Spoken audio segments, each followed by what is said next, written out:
예, 욥기 7장 17절부터 21절 말씀을 함께 봉독하도록 하겠습니다.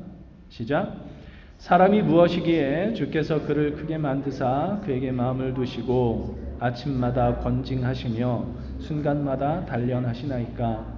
주께서 내게서 눈을 돌이키지 아니하시며 내가 침을 삼킬 동안도 나를 놓지 아니하시기를 어느 때까지 하시리이까. 사람을 감찰하시는 이여 내가 범죄하였던들 주께 무슨 해가 되오리이까. 어찌하여 나를 당신의 관역으로 삼으셔서 내게 무거운 짐이 되게 하셨나이까. 주께서 어찌하여 내 허물을 사하여 주지 아니하시며 내 죄악을 제거하여 버리지 아니하시나이까. 내가 이제 흙에 누우리니 주께서 나를 애써 찾으실지라도 내가 남아있지 아니하리이다. 욥기를 지금 계속 나누고 있습니다. 극심한 고난 속에서도 믿음을 잘 지키다가 1, 2장까지 잘 지키다가 3장에서 이제 원망 섞인 탄식을 욥이 하고 이제 4장에서 4장 5장에서 욥의 그 탄식에 대한 엘리바스의 발언이 나오면서 이제 긴 욥과 친구들 사이에 논쟁 속으로 들어가게 된 것을 이제 우리가 지난주에 봤습니다. 이 긴 논쟁을 끌어가는 중심 주제는 이제 뭐 좀 아시겠지만 이런 것입니다. 친구들은 네가 뭔가 잘못했으니까 그런 일이 일어나고 있는 거다라고 얘기를 하는 거고, 욥은 아니다, 난 잘못한 것이 없다, 이렇게 얘기를 하고 있는 겁니다. 잘못이 없는데 왜 이런 고난이 나에게 오는 건지 도무지 알 수가 없다. 이것이 이제 논쟁을 끌고 가는 중심 내용입니다. 그러니까 사실은 여러분 생각을 해보십시오. 욥이 지금 얼마나 당돌한가. 누군가 고난당하고 있는 그 어떤 사람이 이런 식으로 얘기를 하고 있다. 그걸 여러분이 듣는다고 한번 생각을 해보십시오. 그러니까 우리는 기독교인으로서 익숙한 고백은 뭐냐면 나는 죄인입니다. 입니다. 그렇죠? 그렇지 않습니까? 나는 죄인입니다. 라는 이 고백에 익숙한 우리로서는 사실은 하기 어려운 말을 욥이 지금 하고 있다라는 거죠. 난 잘못 없다. 그런데 하나님이 왜 이러시는지 모르겠다. 이러는 겁니다. 그러니까 욥은 굉장히 지금 당돌하죠. 오늘 본문 말씀 21절도 보시면 이렇게 되어 있습니다. 주께서 어찌하여 내 허물을 사하여 주지 아니하시며 내 죄악을 제거하여 버리지 아니하시나이까. 내가 이제 흙에 누우리니 주께서 나를 애써 찾으실지라도 내가 남아있지 아니하리이다. 뭐 이제 이렇게 얘기를 하는데, 그러니까 여기 지금 내 허물을 사하여 주지 아니하시며 내 죄악을 제거하여 버리지 아니하시나이까 라고 말하는 이 이야기를 들으면 내가 허물이 있고 죄가 있는데 죄송합니다. 내가 허물이 있고 죄가 있는데 이걸 좀 용서해 주십시오라고 말하는 것처럼 보이지만 사실은 욥은 그렇게 얘기를 하고 있는 게 아닙니다. 욥은 지금 자기에게 죄와 허물이 있기 때문에 이런 고난이 오고 있다라고 전혀 생각을 하고 있지 않습니다. 앞에 이제 그 5장까지가 엘리바스의 발언이 있고 6장부터 엘리바스의 그 발언에 대해서 이제 욥이 얘기를 하고 이제 7장 7절부터 하나님께 대한 이야기, 하나님께 이제 고하는 이야기가 나오는 건데, 그러니까 엘리바스가 답을 이렇게 이제 발언을 하고 난 다음에 엘리바스의 발언을 우리가 지난주에 나눴죠. 6장에서 엘리바스가 하는 말 중에 욥이 이런 얘기를 합니다. 그러니까 내 소원은 차라리 하나님이 나를 완전히 이렇게 멸해버리시면 좋겠다. 이런 얘기를 하면서 10절에 이렇게 얘기를 합니다. 그러할지라도 내가 오히려 위로를 받고, 그러니까 나를 망하게 아예 그냥 확 없애버리실지라도, 망하게 해버리실지라도, 그래도 오히려 내가 위로를 받고 그칠 줄 모르는 고통 가운데서도 기뻐하는 것은 내가 거룩하신 이의 말씀을 거역하지 아니하였음이라, 이렇게 얘기합니다. 그러니까 욥은 하나님의 말씀을 지금 거역한 적이 없기 때문에 지금 나를 뭐 데려가시고 죽이고 어떻게 하신다 해도 그것이 오히려 내게 기쁨이 된다, 이렇게 얘기를 하고 있는 거죠. 또 24절을 보시면 6장 24절에 내게 가르쳐서, 엘리바스에게 하는 얘기일 겁니다. 내게 가르쳐서 나의 허물된 것을 깨닫게 하라. 내가 잠잠하리라. 그러니까 나한테 도대체 무슨 허물이 있는지 좀 구체적으로 얘기를 해봐라. 말해봐. 그거 내가 납득하면 내가 이제 조용히 할게. 이거죠. 자기는 잘못한 게 없다는 겁니다. 그래서 잠잠할 수도 없는 겁니다. 욥은. 29절 30절도 보시면 너희는 돌이켜 행악자가 되지 말라. 아직도 나의 의가 건재하니 돌아오라. 내 혀에 어찌 불의한 것이 있으랴? 내 미각이 어찌 속임을 분간하지 못하랴? 그래요. 그러니까 너희가 나를 정죄하고 있지만 그건 너희가 스스로 행악자가 되는 길이다. 왜냐하면 나같이 의로운 사람이 어딨냐? 나같이 의로운 사람을 정죄하는 건 그건 악한 거다. 이렇게 얘기를 하는 거죠. 난 여전히 의롭다. 그러니까 욥은 지금 전혀 회개할 마음이 없습니다. 7장 7절 이하에서 이제 하나님께 이제 호소하는 이야기가 나오는 건데, 이제 엘리바스에게 하던 말은 끝났어요. 이제 더 이상 이제 엘리바스의 할 말은 다 끝나고 7장 7절부터는 이제 하나님 앞에 이제 고하는 이야기인데, 하나님 앞에서 하는 이야기도 마찬가지입니다. 자기는 잘못한 게 없다 그래요. 그러니까 하는 말을 보면 오늘 본문 20절 보시면 사람을 감찰하시는 이여 내가 범죄하였던들 주께 무슨 해가 되오리까? 어찌하여 나를 당신의 관역으로 삼으셔서 내게 무거운 짐이 되게 하셨나이까? 이럽니다. 그러니까 내가 범죄하였던들이라고 하는 말이 뭐냐면, 난 잘못한 게 없는데 혹시라도 내가 하나님께 잘못한 게 있다 칩시다. 이겁니다. 혹시라도 내가 모르는 무슨 잘못을 하나님께 했다 칩시다. 그러니까 얼마나 당돌한 이야기입니까? 이게 하나님 앞에서. 그렇죠? 혹 나에게 허물이 있고 혹 내가 하나님 앞에 범죄를 하였다 칩시다. 그런다 할지라도 도대체 그게 하나님께 무슨 해가 된다고 나를 이렇게 못살게 구시는 겁니까? 이렇게 얘기를 한단 말이죠. 정말 당돌한 얘기죠. 그러니까 친구들이 볼 때 욥은 굉장히 교만한 겁니다. 그렇지 않나요?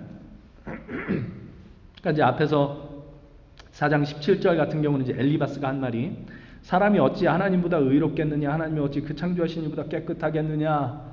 이렇게 이제 꾸짖고, 또 이제 7장까지 욥의 발언이 이어진 다음에 나오는 빌닷도 이제 이렇게 얘기를 해요. 하나님이 어찌 정의를 굽게 하시겠으며 전능하신 이가 어찌 공의를 굽게 하시겠느냐? 이렇게 얘기를 합니다. 뒤에 가면 또 이제 소발이라고 하는 사람도 이야기를 하는데, 뭐 이제 다 비슷한 얘기를 합니다. 그러니까 친구들은 이렇게 얘기를 하는 거죠. 야, 네가 그렇게 말하는 것만 봐도 알 수 있다. 어떻게 하나님 앞에 그렇게 얘기를 할 수가 있냐? 네가 뭔가 잘못하고 네 속에 뭔가 잘못된 게 있어. 그러니까 하나님이 그 공의롭고 선하신 하나님이 괜히 그러시겠냐? 친구들은 계속해서 이제 그 얘기를 하고 있는 거고, 욥은 못 찾겠는 겁니다. 내가 뭘 잘못했는지. 여러분 어떻게 생각을 하시나요? 욥은 지금 잘못한 거 없이도 고난이 온다 지금 이 얘기를 하고 있는 거거든요. 친구들은 아니다, 잘못한 게 있으니까 고난이 오는 거다 이렇게 얘기를 하는 거고. 여러분 어떻게 생각하세요? 잘못한 것 없이 고난이 올 수 있을까요? 없을까요? 예? 있죠. 그럼 우리가 다 경험하는 겁니다. 내가 잘못한 거 아니에요. 근데 억울한 일 얼마나 많이 당합니까 우리가. 그렇죠? 그러니까 친구들은 다 그럴 리 없다라고 얘기를 하고 있지만 사실은 우리가 경험하고 있는 게 지금 욥이 경험하고 있는 겁니다. 그러니까 욥기는 욥이 주인공이죠. 그러니까 욥이 주인공이고 뒤에 가면 욥을 하나님께서 옳다고 하신단 말이죠. 그러니까 잘못한 것 없이도 고난이 올 수 있다. 이건 뭐 우리가 경험으로도 알고 지금 욥기가 아주 이렇게 중점적으로 얘기를 하고 있는 것이기도 합니다. 자, 그렇다면 문제는 이거죠. 왜 그런 일이 벌어지느냐? 그러니까 이거를 이해를 못하고 있는 건 지금 욥이. 왜냐하면 욥도 1, 2장까지 이렇게 지나면서 보여준 모습이 어떻게든 믿음을 지키려고 했거든요. 이 믿음 지키면 해결될 거야 라고 생각을 했던 겁니다. 그러니까 그동안 욥이 갖고 있던 믿음, 신앙, 이런 것으로 지금 마주하고 있는 그 고난을 타파해 보려고 했던 건데 그게 안 된 겁니다. 답이 안 된 거죠. 자기가 갖고 있던 믿음으로 답이 안 된 거죠. 그래서 친구들한테 계속해서 얘기하는, 왜 그런지는 나도 모르겠는데 이건 내가 알고 있는 것의 바깥에 있는 내용이다. 왜 그런지는 모르겠는데 잘못한 게 없는데 나한테 고난이 오고 있다. 이렇게 얘기를 합니다.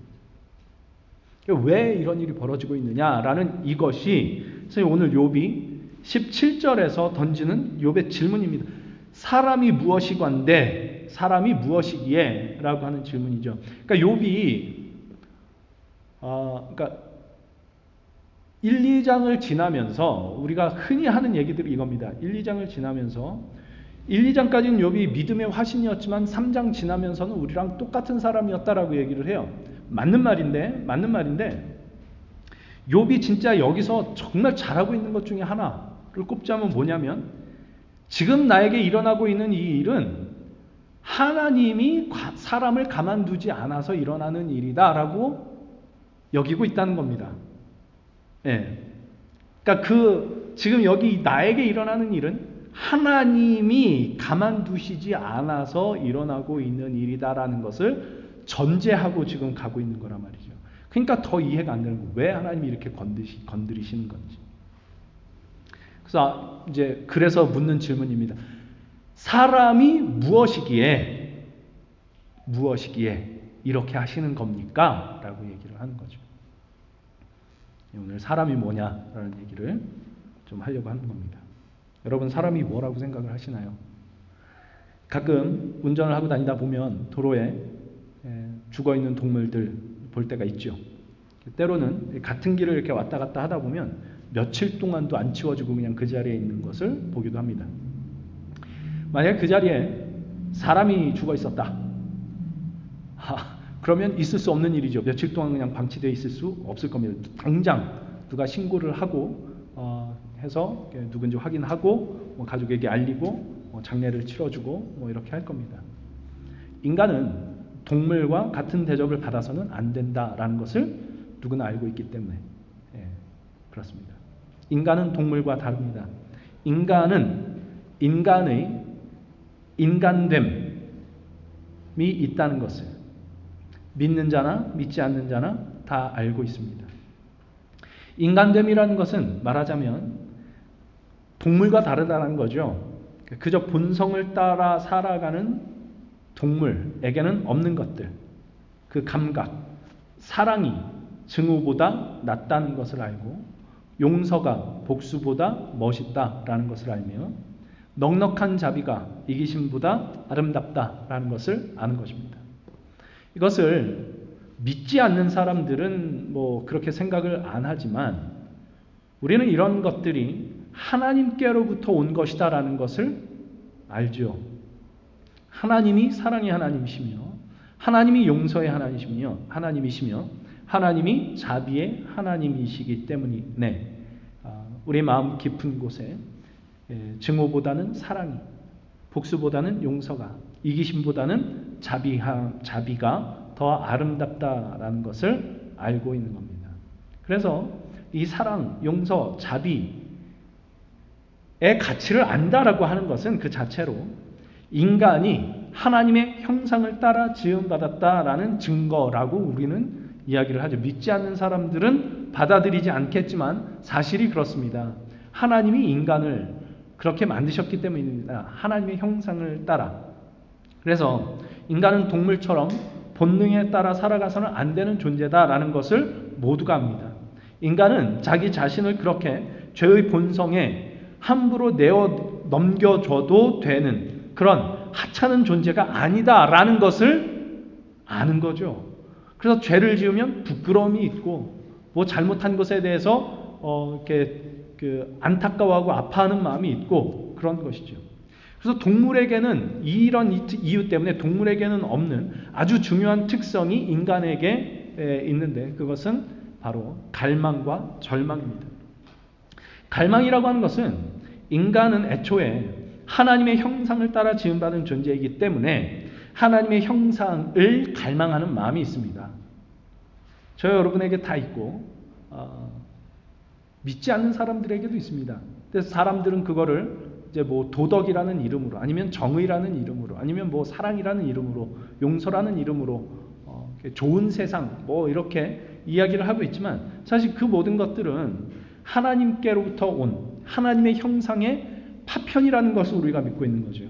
그래서 그런 것들을 도덕이니 윤리니 정의니 사랑하는 마음이니 이런 것들을 내가 정말 그런 마음을 갖기를 원하고 세상이 그런 세상이 되었으면 좋겠다 라고 생각하는 그 마음은 이 땅 가운데 그런 마음들이 이렇게 편만해지기를 바라는 그런 마음이 있다면 그것은 본질적으로는 하나님의 형상을 바라고 갈망하는 마음입니다. 전도서 3장 11절 이렇게 얘기를 합니다. 하나님이 모든 것을 지으시되 때를 따라 아름답게 하셨고 또 사람들에게는 영원을 사모하는 마음을 주셨다 그러죠. 그러니까 영원하신 분은 하나님밖에 없습니다. 영원하신 하나님의 형상을 사모하는 마음을 인간에게 주셨다는 거죠. 그러니까 도덕, 윤리, 정의, 사랑, 용서 뭐 이런 것들은 좋은 말들인데 그런 것들은 그것들 자체로 가치 있는 것이 아니라 영원하신 하나님의 속성을 비춰주는 것들이기 때문에 가치가 있는 것이며 사람은 결국 영원하신 하나님을 사모하고 갈망하는 마음이 누구에게나 있는 겁니다. 사람을 제외한 어떤 피조물도 이런 갈망은 없습니다. 그래서 절망도 없습니다.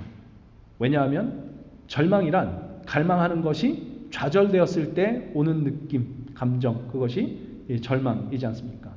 동물들은 그저 본능에 충실하게 살기 때문에 갈망도 없고 갈망이 없으니까 절망도 없습니다. 사람은 다릅니다. 그저 본능에 충실해서 등 따스고 배부른 것만으로는 만족할 수 없는 더 높고 귀한 가치를 향한 갈망이 누구에게나 있고 이것이 결국에는 그 속을 깊이 파 들어가면 하나님의 형상을 향한 갈망이 있는 거죠. 그런 존재입니다. 인간은. 그것이 인간인데 하나님의 형상을 그토록 갈망하지만 스스로는 그것을 채울 수 없는 존재 또한 그것이 인간이더라. 그래서 절망에 빠진 존재, 그것이 사람입니다. 이런 갈망과 절망이야말로 사람을 다른 피조물과 구별하는 가장 중요한 요소라고 할 수 있습니다. 그래서 기독교 신앙이 보통 인간에 대해서, 사람에 대해서 내리는 정의는 뭐냐? 우리가 흔히 알고 있는 것, 아까도 말씀드렸지만 나는 죄인입니다 이거죠. 세상에 의인은 없으니 하나도 없다. 네. 다 죄인입니다라는 겁니다. 맞는 말이죠. 그런데 이 죄인입니다라는 이 고백이 중요한 이유는 뭐냐면 결국 이 나는 죄인이다라는 것이 나는 절망적인 존재라는 것이거든요. 죄 짓는 것이 부끄럽다는 것은 알지만 죄로부터 벗어나지는 못하고 있는 존재라는 것을 고백하는 겁니다.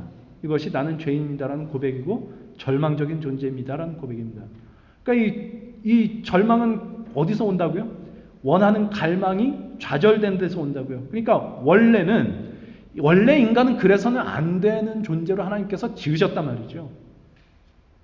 근데 거기에 하나님께서 원래 의도하신 그 자리에 도달하지 못하고 있는 그 절망이 있는 겁니다. 인간에게. 그러니까 성경이 가르치는 인간은 죄인이다가 먼저 나오는 것이 아니고 그래서 타락이 먼저 나오는 게 아니고 하나님의 창조가 먼저 나오지 않습니까? 죄인입니다는 타락 이후에 나오는 얘기고 창조하실 때는 온전한 인간으로 창조하셨단 말이죠. 그러니까 하나님께서 독특하게 창조하신 피조물로서의 인간, 하나님의 형상을 닮은 이것이 먼저 온단 말이죠. 죄인이라는 이야기보다. 그러니까 인간은 죄인이다라는 이 얘기는 왜 나와야 되냐면 인간은 본래 그렇게 지음받은 존재가 아니었다 때문에 나오는 이야기가 인간은 죄인이다라는 얘기인 겁니다. 인간은 본래 그저 그런 정도의 존재, 그러니까 그냥 죄인이어도 괜찮은 존재가 아니다라는 거죠. 사람은 본래 그런 정도의 존재였다면 예수님께서 오시지 않았을 겁니다. 우리가 고백하는 이 나는 죄인입니다라는 이 고백이 세상에 완벽한 인간이 어디 있어?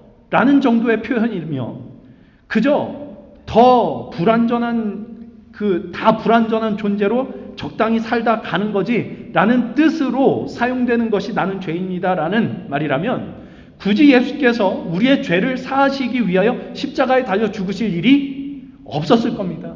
인간은 그래서는 안 된다. 죄를 끌어안고 살아도 되는 존재가 아니기 때문에 예수께서 우리의 죄를 사하시고 제거하시기 위하여 죄로부터 자유롭게 하시기 위하여 십자가에 달려 죽으셨다는 거죠. 인간은 우리가 우리 자신에 대해 생각하는 것보다 훨씬 더 존귀한 존재다. 이것이 예수께서 오셔서 증거하신 것입니다. 왜 우리가 그렇게 존귀한 존재냐? 하나님이 그렇게 만드셨다니까요. 하나님께서 당신의 형상을 따라 만든 유일한 피조물, 그리하여 당신과 친밀한 관계를 맺으며 당신의 영원한 생명과 가치와 영광을 함께 누리도록 의도한 존재, 그것이 성경이 가르치는 사람입니다. 예수 그리스도의 죽으심은 당연히 우리를 향하신 극진하신 하나님의 사랑의 표현입니다. 그러나 여러분, 사랑이 늘 친절하지만은 않더라 라는 것을 우리는 잘 알죠.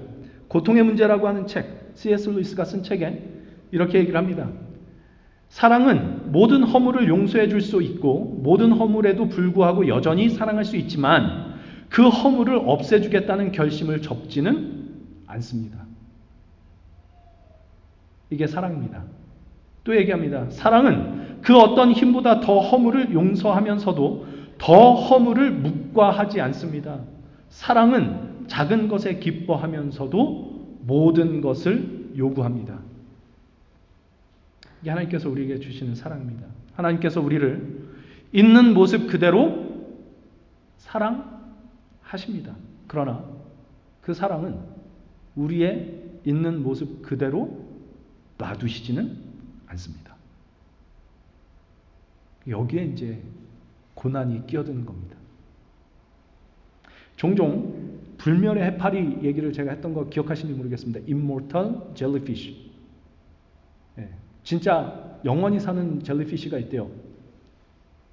이렇게 자라서 이렇게 노화되면 스스로 다시 퇴화돼서 아기로 돌아가고, 이렇게 이게 늙으면 다시 퇴화돼서 아기가 되고, 그래가지고 이렇게 뭐 누가 이렇게 일부러 죽이지 않는 한은 자연적으로는 이제 Immortal Jellyfish입니다. 영원한 해파리, 영생하는 해파리, 이렇게 된 거죠. 영생. 그러니까 영생이라는 것이 그저 사는 기간을 무한히 늘려놓은 것이라면, 그게 복이라면 이 불멸의 해파리보다 더 복된 존재는 아마 없을 겁니다. 그렇죠?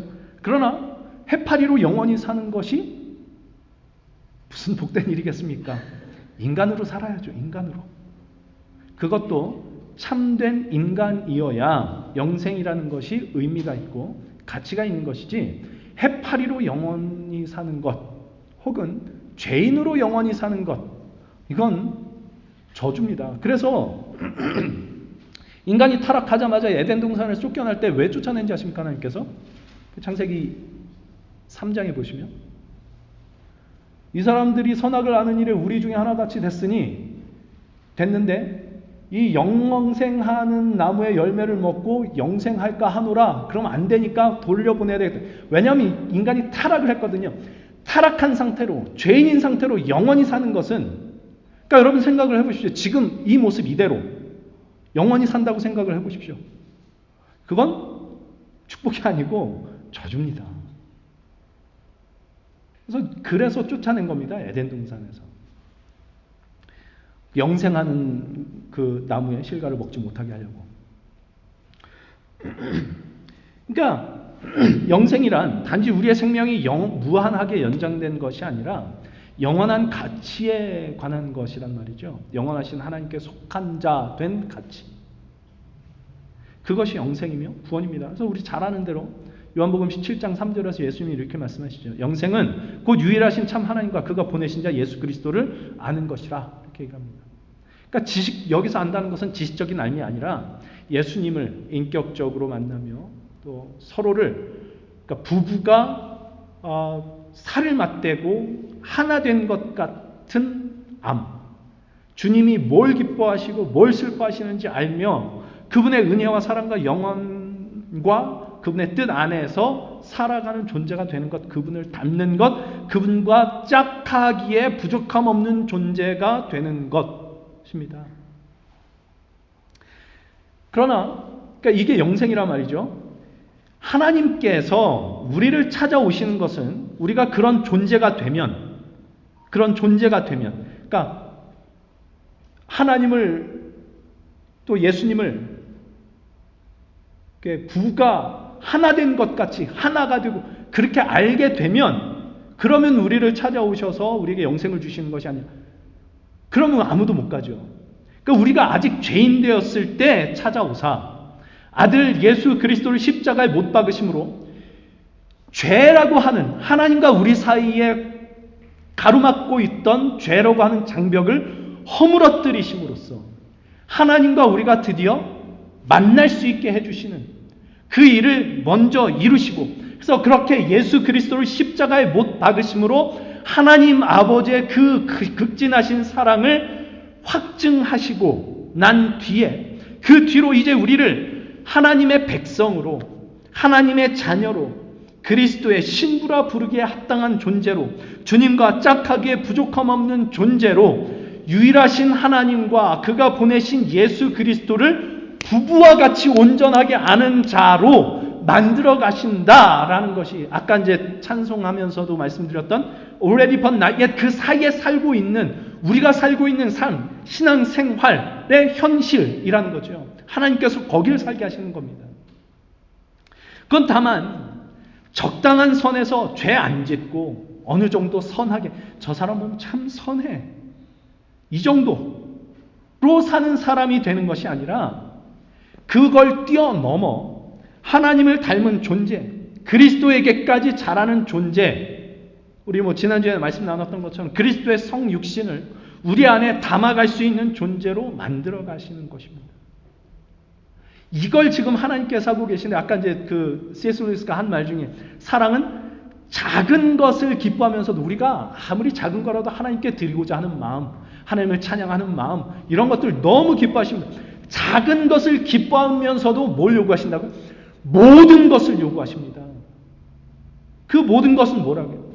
그리스도에게까지 자라가는 것을 우리에게 요구하고 계십니다. 거기까지 와야 영생을 준다가 아니라 구원을 이미 하시고 거기서부터 그 자리까지 하나님께서 길러가신단 말이죠.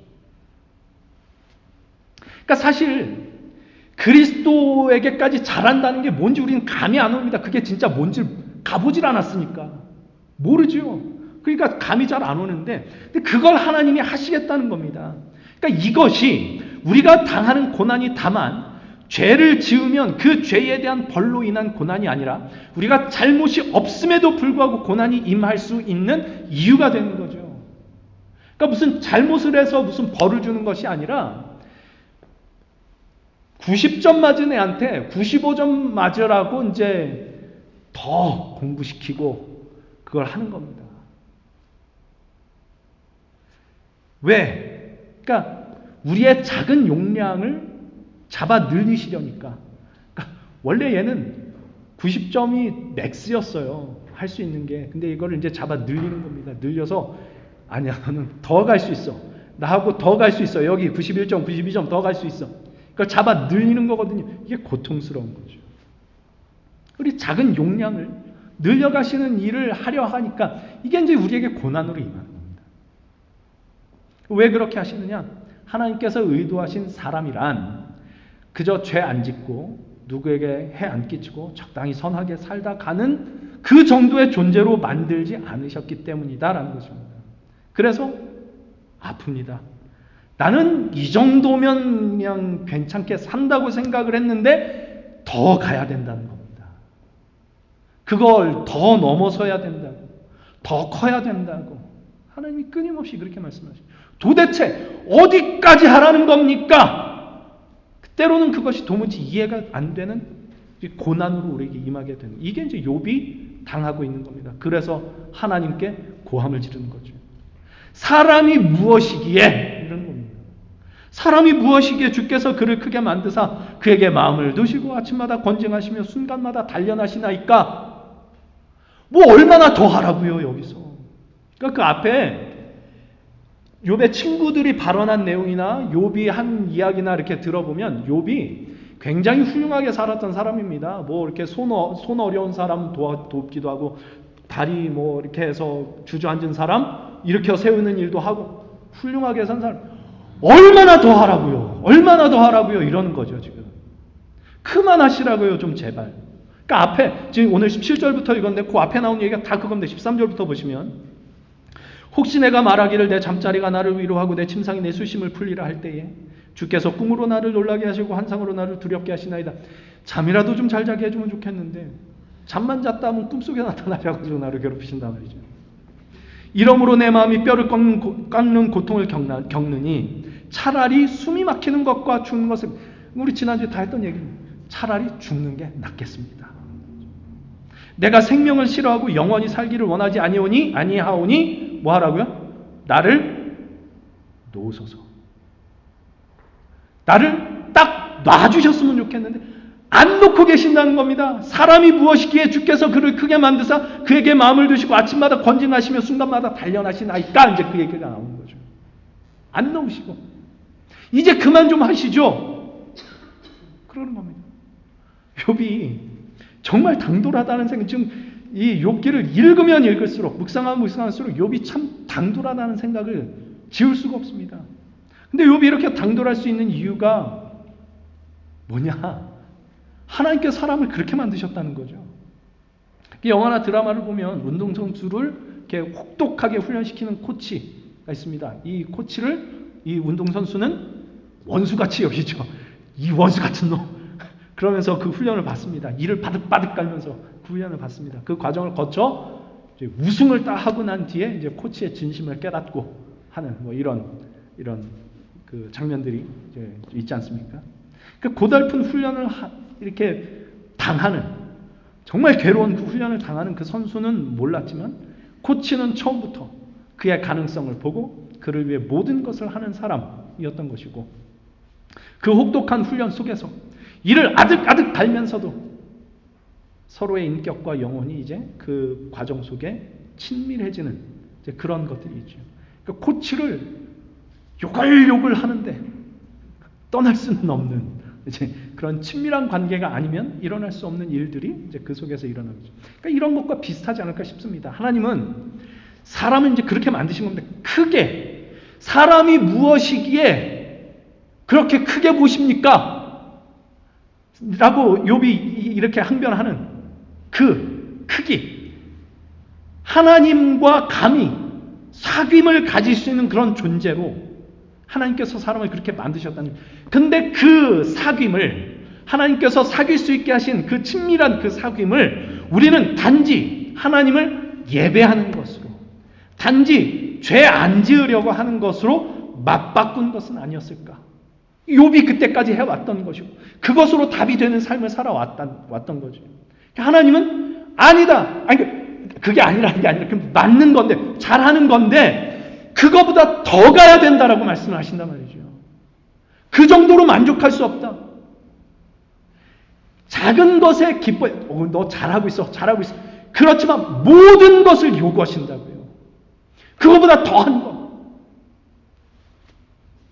욥은 그 고난 속에서 이제 하나님 앞에 예의를 차리고 좋은 말로 이렇게 하나님을 경외하고 그런 것에서 이제 벗어나 진짜 친밀한 관계 속으로 들어가고 있는 겁니다. 아마 욥은 지금은 그렇게 생각하지는 않았을 겁니다만, 그러니까 자기가 알고 있었던 신앙, 자기가 알고 있었던 믿음의 범주를 벗어난 그 현실을 마주하면서 드디어 감히 하나님 앞에 그 고난이 아니었으면 할 수 없는 이야기, 하나님 도대체 이게 뭡니까? 라고 대들 수 있는 그 관계 속으로 들어가고 있는 거란 말이죠.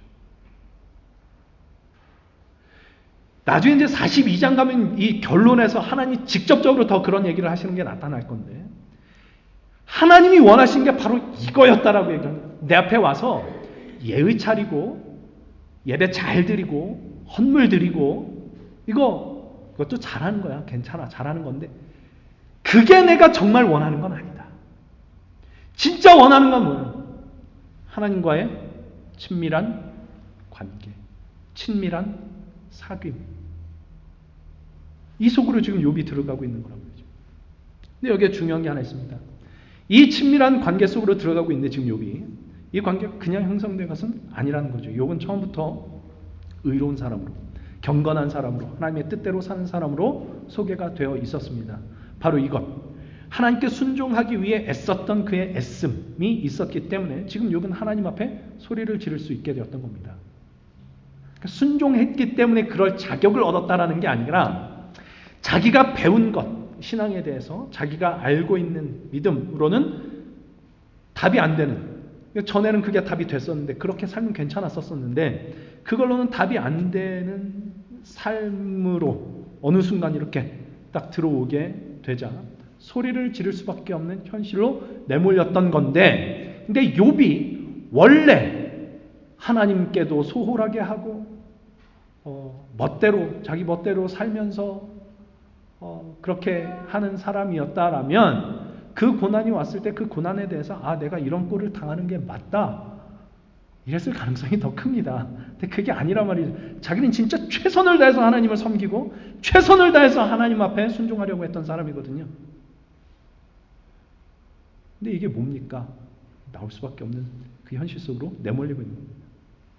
자기는 하나님을 소홀히 여긴 적이 없었습니다. 하나님의 뜻을 힘써 지키며 살아왔습니다. 아까 16장 10절에서 얘기했던 것처럼 내가 거룩하신 이의 말씀을 거역하지 아니하였기 때문에 지금 나를 그냥 확 죽게 하신다 해도 나는 오히려 기뻐할 것이다 라고 말할 만큼 그는 하나님께 힘써 복종했습니다. 그런데 그 전까지 그가 배웠던 것, 그가 알고 있던 것으로는 설명이 안 되는 그 현실을 만나게 되자 이게 뭡니까? 차라리 날 죽여주십시오. 내가 뭘 잘못했습니까? 내가 잘못한 게 있다 칩시다. 이 정도까지 나를 괴롭히셔야 되겠습니까? 이렇게 얘기를 하고 있는 거란 말이죠.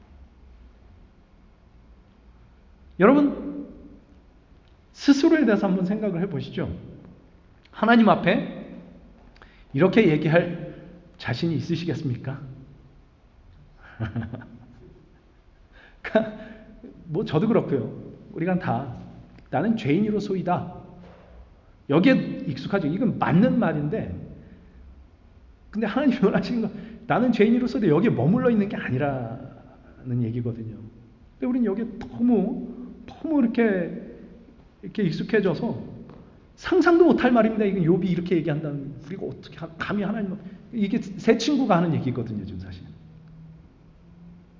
욥기의 주인공은 새 친구가 아니라 욥인데, 그럼 우리는 신앙생활을 한다고 하고 성경을 읽는다고 하면 우린 욥이 되어야 되는데, 어쩌면 우리는 지금 새 친구로 살아가고 있는 건지도 모릅니다. 왜 그럴까요?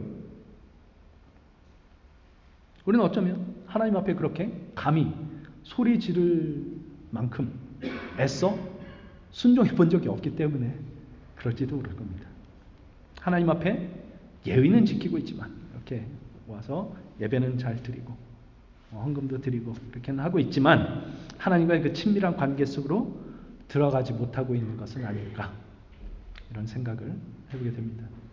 욥은 그 고난 속에서 하나님 앞에 소리를 지르기 시작했고, 하나님은 그 모든 과정을 통해 오늘 욥이 했던 이 질문, 사람이 무엇이기에? 라는 이 욥의 질문에 답을 해주실 겁니다. 내가 만든 사람은, 내가 만든 욥은 이렇다. 내가 만든 박현수는 이렇다. 그래서 내가 그런 거다. 이제 이렇게 답을 해주실 겁니다. 이것이 우리의 신앙의 현실입니다. 하나님은 선하시고 의로우신 분이십니다. 그런데 때때로 그 선하심이 뭔지, 의로우심이 도대체 뭔지 이해가 안 될 때가 있습니다. 우리가 배운 것, 우리가 알고 있는 것으로는 답이 되지 않는 현실이 시시때때로 있습니다. 무고한 아픔을 겪는 현실이 있을 때도 있고, 난 잘못한 건 없는데 왜 이렇게 날 괴롭히는 일들이 많은 거야. 그런 현실이 있고 억울한 일을 당하는 상황들이 있습니다. 나는 최선을 다했는데, 그것도 주를 위해 한다고 했는데 드러난 결과는 망한 것 같은 결과일 수도 있습니다. 그런 일들은 하나님이 선하시지 않거나 의롭지 않으시거나 그래서 그런 것이 아니고, 또 하나님이 우리를 외면하셨거나 그래서가 아니라 하나님이 우리를 그저 적당한 선에서 예배 잘 드리고 헌금 잘하고 하면 적당히 잘 살게 해주시는 그런 값싼 구원을 우리에게 주시기로 한 것이 아니기 때문에, 오히려 우리를 내가 생각하는 것보다 훨씬 더 크게 보시고 그리스도에게까지 자라게 하시기로 하고 우리를 깊은 사람, 넓은 사람으로 만드시기로 하셨기 때문에 고단한 삶을 살게 하신 것이다 라는 것을 기억하면 좋을 것 같습니다. 예수 그리스도의 성육신과 십자가가 다 고난이죠. 하늘 영광을 버리고 인간의 몸을 입고 오신 것. 한번 죽으신 겁니다. 그때 하나님으로서 십자가에서 인간의 몸을 입고 죽으시는 고난을 다 당하시고, 근데 이것이 나중에는 부활 생명으로 반전되죠. 우리의 고난의 현실을 눈물로 살아가며 그리스도의 성육신과 십자가에 가까이 다가갈수록 우리는 그 부활 생명에도 더욱더 가까워지게 될 겁니다. 그래서 그 모든 눈물과 고난과 아픔이 영원한 생명으로 뒤집어지는 그 역사를 우리가 상상할 수 없는 그 큰 영광을 하나님은 예비하고 계십니다. 거기까지 하나님의 말씀을 듣고 순종하고, 순종하다 안 돼서 울기도 하고, 순종했는데 억울한 일 당해서도 울기도 하고, 그렇게 울면서 고난이 올 때, 어려움이 올 때, 아픔이 올 때, 아, 내가 이러이러했어야 됐는데 라고 하는 자책보다는 여기서 하나님이 일하고 계시는구나, 사람이 무엇이기에?